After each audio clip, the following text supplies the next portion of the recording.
Good afternoon and good morning. It depends on where are you from.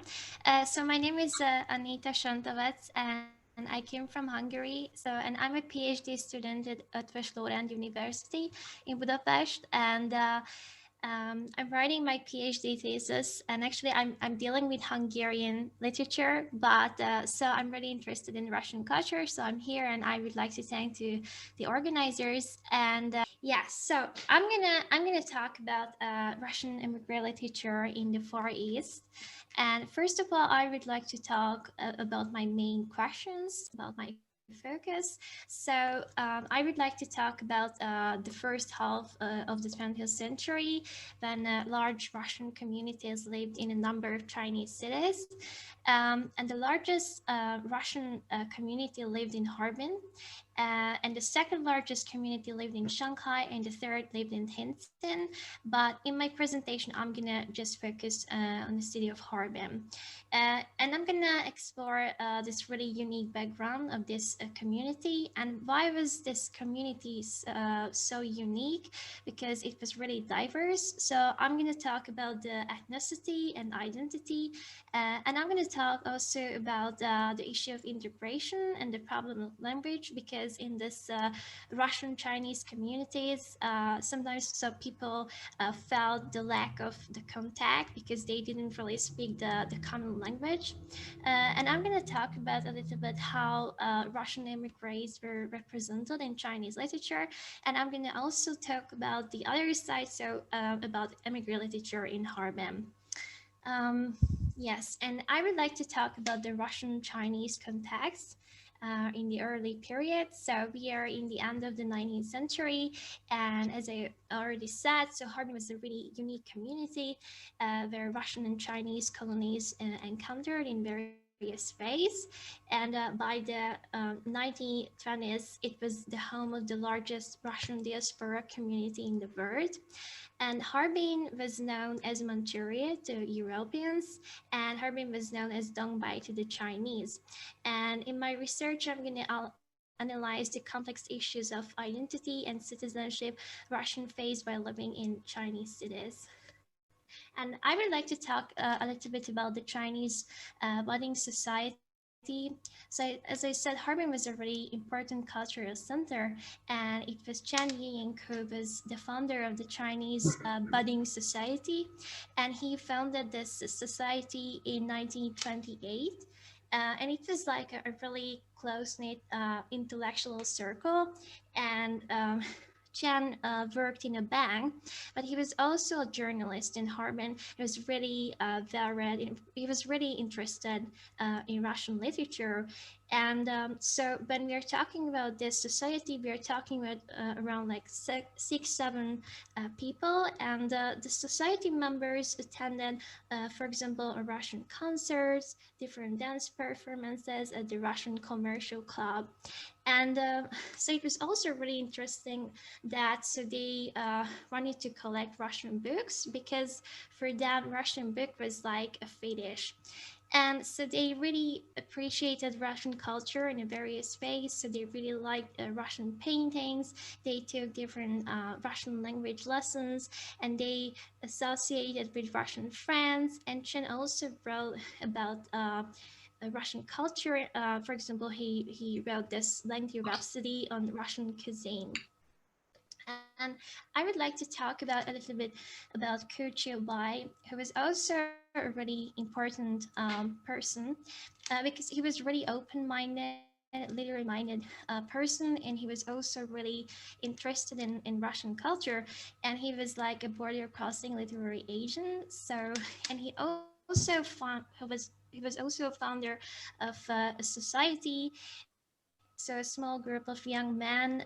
They really appreciated Russian culture, and he was the leader of this team, and they were also the first literary minded Chinese people who were able to speak and read Russian.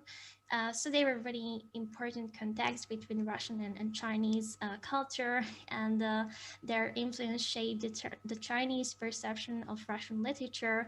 And they were really important because they understood what I named the Harbin situation. So they understand the importance of this really unique community, and they also went physically in Russia. So they visited the country, and they collected books, and after they wanted to translate to those books, and they also together they also shaped unique patterns, and they also shaped the way Chinese people perceived Russian culture and Russian immigrants, and they also shaped how people have seen the reality, because in their works they pointed out really important social issues, because they witnessed in Harbin the day-to-day life of the emigres and their struggles, and so Chinese people started practicing like more empathy towards the emigres.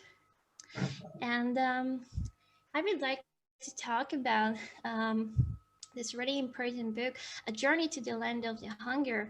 It was published in 1921, and Kurt Weiss visited Russia, and his goal was to reach Moscow, and he was really young when he went to this journey, so he was just 21 years old.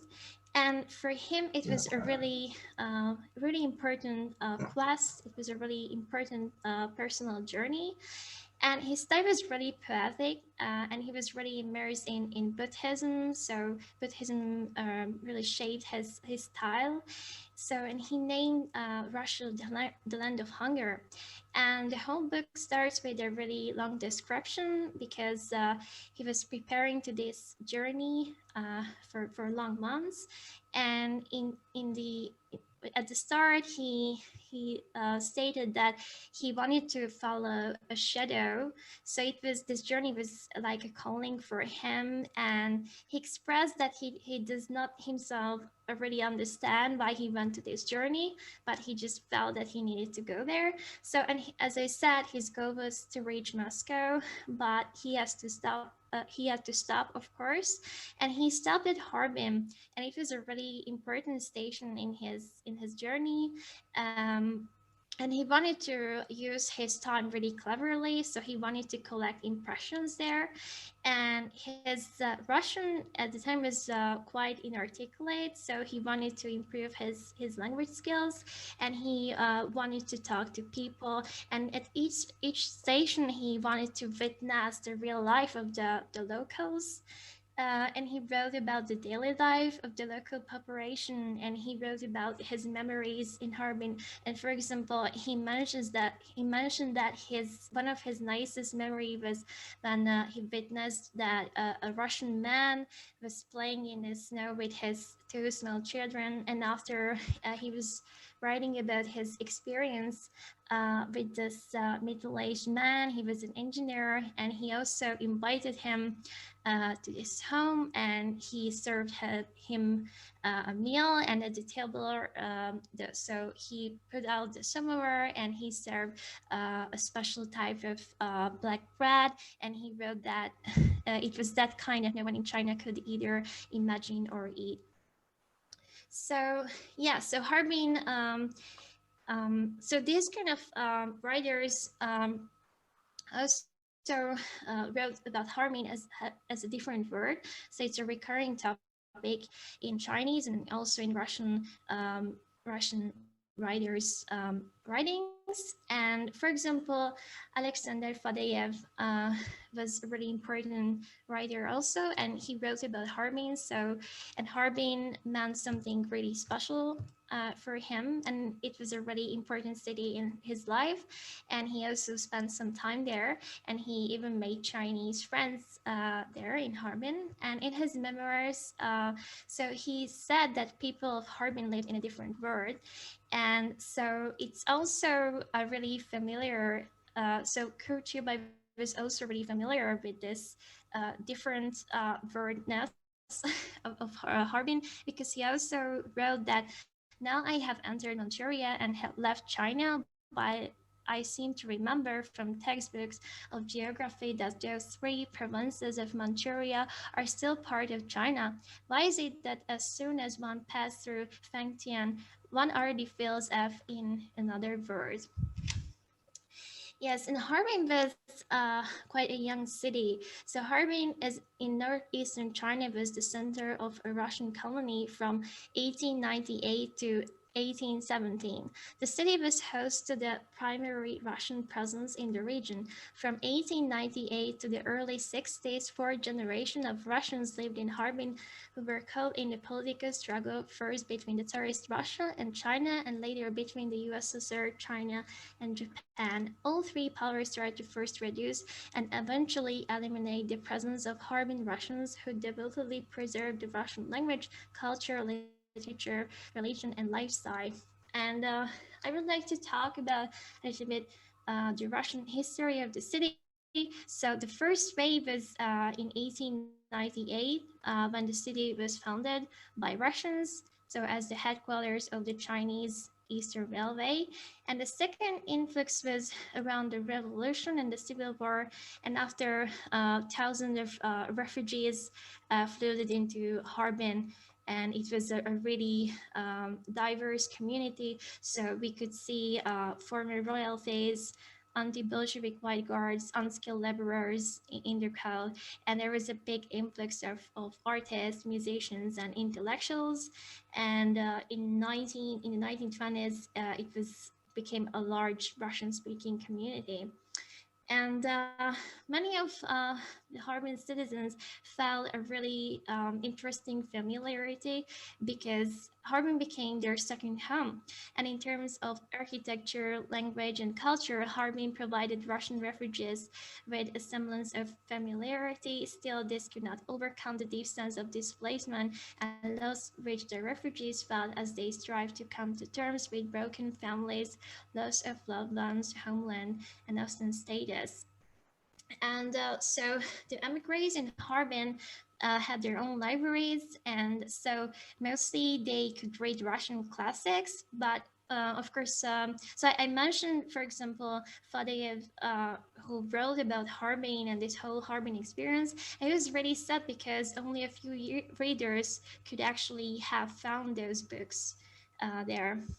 And I would like to talk about Первая, who was one of the most gifted poets among the emigres. And he was born in Irkutsk and grew up in China, where he lived until his mid-50s. And he had this really deep attachment to Chinese culture.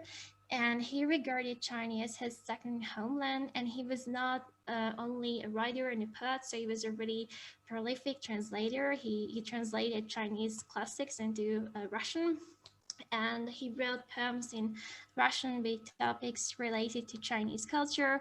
His style of writing was obviously influenced by Chinese poetry, and his first work collections were published also in China, and he wrote about the day-to-day life of Russian immigrants, and he focused on the topic of integration. Yeah, and I would like to talk about how the Russian immigrants were represented in Chinese literature. So I would like to talk about Bayin's The General. It was a really important work, I think, because the writer observed the people on the streets of Harbin and Shanghai. And so he understand how the immigrants felt. So it was a really hard situation, and in a personal level they lost everything. And so the general's main protagonist, Fedor Novikov, the general himself, and he was walking in the streets and he felt totally alienated in this Asian town, and a Chinese policeman found him on the ground, and he is trying to ask him what happened with him, and Novikov says "Nichevo," so nothing, and he tells the postman that all he wants to see is to see his wife and go back to Russia. But so we understand that everything he said was in Russian, so nobody could actually understand him. So in the general, so he presented the emigres as individuals, and he expressed empathy. And the immigration seems like a tragedy for him. And yeah, so I also I was trying to analyze the contact between Chinese and Russian people, and sometimes it was the opposite. They felt the lack of the contact because of the language barrier, and the Chinese attitude was really defensive, so they seen the immigration more like a moral failure, and they wanted to preserve their national culture because they had this strong tradition to ignore foreigners. But in this work, in the general, so immigration is a tragedy, and being an immigrant is not a moral failure. So Bain was really sensitive socially, and he understood their issues, and he made their problems more understandable. And so my conclusion is, or the ending of my presentation is about how Harbin was this really important and unique community in the first half of the 20th century. And because by the late 50s, political transformations in China had driven almost all these people elsewhere. But for many of them, their roots in China became a key aspect of their identity and immigration in their new diasporas. So I think we should explore more the background of this really unique community. And I would like to thank for your interest. So thank you so much.